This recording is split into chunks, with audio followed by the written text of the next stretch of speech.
Dans le monde, comment les femmes accèdent-elles à l'enseignement supérieur? L'étude Baxter Next 15 Years a permis de constater que le taux d'accès à l'enseignement supérieur varie considérablement d'un pays à l'autre, du fait des disparités économiques. Mais la bonne nouvelle est qu'on peut considérer que l'accès des femmes aux études supérieures n'est actuellement plus un enjeu dans une majorité de pays. En effet, parmi 66 pays, on observe que la proportion de femmes dans l'enseignement supérieur est supérieure à 45% dans 44 pays. Tous les pays où la proportion de femmes dans l'enseignement supérieur est faible sont des pays où le taux d'accès des jeunes aux études supérieures est inférieur à 15%. Le plus souvent, ces pays ont un PIB inférieur à 4 000 $. Mais le faible développement économique n'entraîne pas toujours une inégalité significative dans l'accès des femmes à la formation supérieure. Il existe en effet des pays à faible revenu où le nombre de femmes qui étudient est proche de la moitié des effectifs étudiants totaux.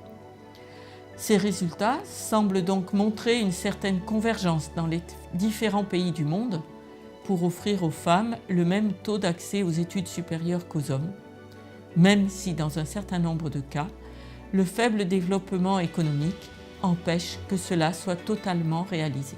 Ceci constitue en effet une excellente nouvelle. Mais ce résultat suffit-il pour se réjouir? Quand on parle d'inégalité de genre, on a souvent tendance à ne regarder que du côté des femmes. Notre étude montre que dans 13 pays de notre échantillon, la proportion d'hommes dans l'enseignement supérieur est inférieure à 45%. Nous pourrions donc lire les résultats de la façon suivante.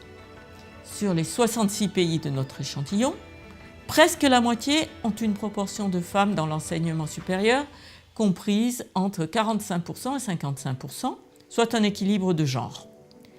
Mais une grosse moitié des pays présentent un déséquilibre de genre dans l'accès aux études supérieures.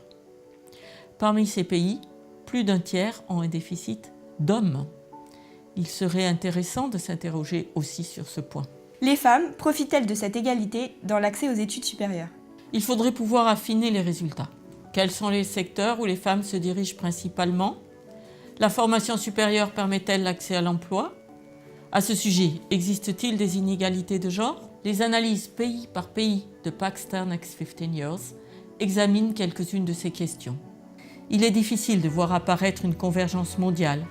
La situation de chaque pays est particulière. C'est pourquoi nous vous invitons à visiter notre showroom. La découverte d'une analyse pays vous permettra de découvrir en quoi Baxter Next 15 Years peut répondre à un certain nombre de vos questions.